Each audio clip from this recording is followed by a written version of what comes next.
Hello everyone, Dr. Ron Cravey here again to discuss part 3 of our 6-part video series on local evaluations for the 21st century programs in Iowa. In this particular video we're going to be talking about demographic data. So let's go ahead and go to the form. If we go down to our required sections, we'll see demographic data is section 3. Let's go ahead and scroll down to that section, and we'll notice the demographic required elements table has 1, 2, 3, 4, 5 things.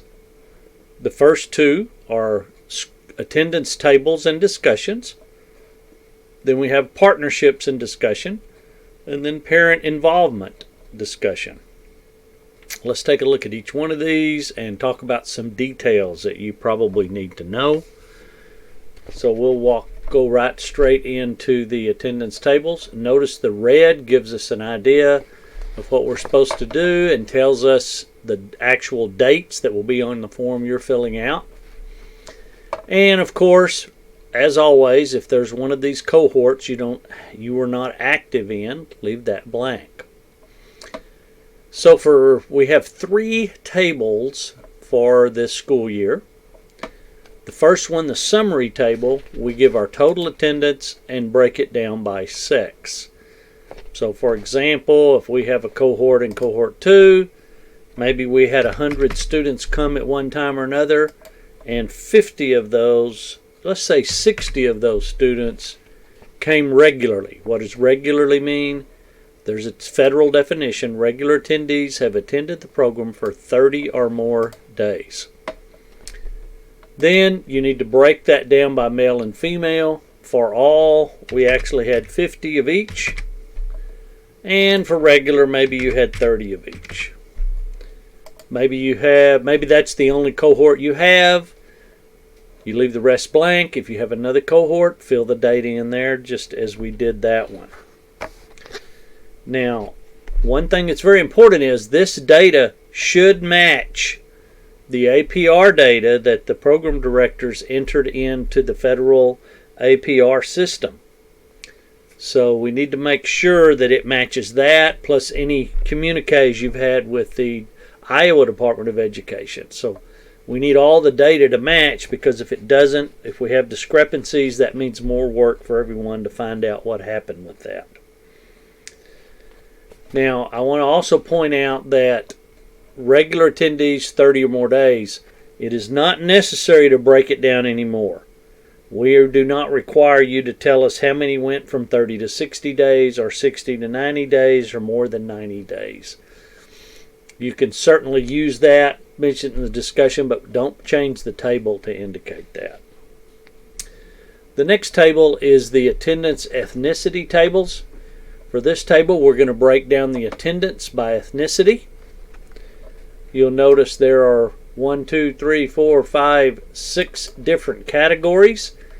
And just as above you broke it down by sex, you break it down by ethnicity for all the students, the attendees, and all the regular attendees. I need to point out that these sections are defined by the U.S. Department of Education, in fact the U.S. government, which is what we're reporting to. Don't change these. We're not allowed to take categories out or add categories. If you're not sure a student's ethnicity, just add them to the unknown race column. Very important that we don't make any changes there. The next table is special needs table, where we're going to break down both the all and regular attendance by limited English proficiency, free and reduced price lunch, and other special needs. Now when you break these down, of special importance is the FRPL. As you know, funding for 21st century grants is based on 60% of the students in the program being FRPL. So this table is important that you get it accurate so it reflects that. The next tables are the same as the tables above, except they are for your summer program. So of course you leave blank any cohorts that don't apply, but if you don't have any summer program, you leave all of these summer tables blank. They're exactly the same. You break down ethnicity, you break down special needs, same for your, but it's just for the summer. Then you're going to discuss your attendance. Here are some highlights as pointed out in the required elements table for the attendance discussion. It's important to talk about the percentage of the 21st century attendance compared to the total population. Let us say that your after school program is drawing from a school or schools with a total attendance of 200, and let's say that 110 of those or 100 are coming to the program. That's 50% of the total population coming. That sounds pretty good, especially if you have more than that, if you have 90% or some high number. If you have a low number, that's going to let you know we need to work on that and probably try to get more students in it. Or explain why that is so low. Here is your chance to explain that. Talk about the percentage of attendees who are FRPL. Stress the fact that you're meeting the 60% FRPL requirement. Talk about efforts to increase and keep your attendance high. As you know, in the education business, if you slack off, then things go downhill. So be sure and talk about the efforts you're making to keep that attendance high, including recruitment. How do you recruit students into the program? Do you simply announce it? Do you have classroom visitations, parent visitations? What things are you doing to get students recruited into the program? Of special importance is discuss how your contact hours requirements being met. The federal requirements are to have a offering of 60 hours per month average when school's in session. So this is a good place for you to discuss how well you're doing on that. And of course you put all that information, copy and paste or type it in this discussion. It can be as long as you need it to be, but you need to cover all those required elements. The second part of our demographic data is information on your partnerships. Now, partnerships, this is really a good section because it provides a concrete way for you to show the community support for your program. You can't survive in isolation. Partnerships are so important, especially when you're getting into sustainability efforts that we'll talk about later. So the first thing we're going to look at is the partnerships table. In this table, you're going to list all the partners. There's a table, and of course you can add rows as you need. Type in the names of all the partners one by one, and for each partner you're going to describe a type. What type of partner is this? The descriptions, those at the bottom. A full partner works at no cost to the program. They provide services, activities, volunteers, staff, and they're not charging. A partial partner provides discounted cost rates.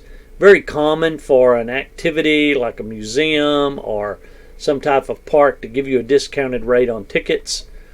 That would be a partial partner. A vendor, the service is only provided with a cost to the program. They're still a partner, but they're charging for the program. So that's how you would decide whether your partner is a full, a partial, or a vendor. Next thing you need to do is put the contribution type. There are 8 types. This is one of those areas that's predefined. You don't need to change any of these or add it. It is not necessary to type by a partner that they provide food, that they provide volunteering staffing. All you have to put in this column is the number of the contribution type. And of course a partner can provide more than one service. So you may have the name of a partner, and under contribution type they may be providing goods, they may be providing volunteer staffing, and provide programming, which means they would be a 3, 5, and a 6. Just put all those numbers in there. Help them out. Now, if a partner is providing staff, it's helpful to describe what that staff is. They provide a volunteer person once a week that comes over and helps students with math activities, for example. Those types of things you would put in describing the staff. Of course, if we're not providing staff, if there's no 6 or 7 here, you don't need to put that. This next column, in-kind value, is a little tricky because, first of all, it needs to be a monetary value, and second of all, it needs to be a total value. For example, I talked earlier about if someone's providing discount tickets, you don't put in this column, well, we get a $2 discount on each ticket. You need to do the math, how many students went, multiply, we got an in-kind value of $117 or whatever it was. Now, there are no real guidelines on this, so when someone's providing some services and activities, it's sometimes difficult to decide what is that, especially if it's a volunteer staff. Now, but you're going to have to make a best guess and put that in there as a total value. One option, one idea Clinton Community Schools uses is they and their partners agreed to a common hourly rate. That's easy then. They can take the number of volunteer hours or staff hours that they're getting times that hourly rate they decided. But regardless of how you decide what the in-kind value is, you put the total amount in this column here. And the last column is, some partners only serve one of your centers. If you have multiple centers, some may serve 3. You need to put how many centers. And that way, by looking at the information at the first of this form, we'll know, well, they have 7 centers. This partner supports all of them. This one only supports 1. And that's okay. But that information goes in this column. The next part of your partnerships is your discussion. There's always a discussion section after a table. And it's easy to see the required elements because they're right here in this nice table, and then you'll type it in or copy and paste it here. You're going to kind of summarize a partnerships table. Our program has 57 partners. They're providing a grand total of $187,418 in kind value. Break it down. Rather than unpaid and paid, you can break it down by full, partial, and vendor. And talk about efforts to recruit partners.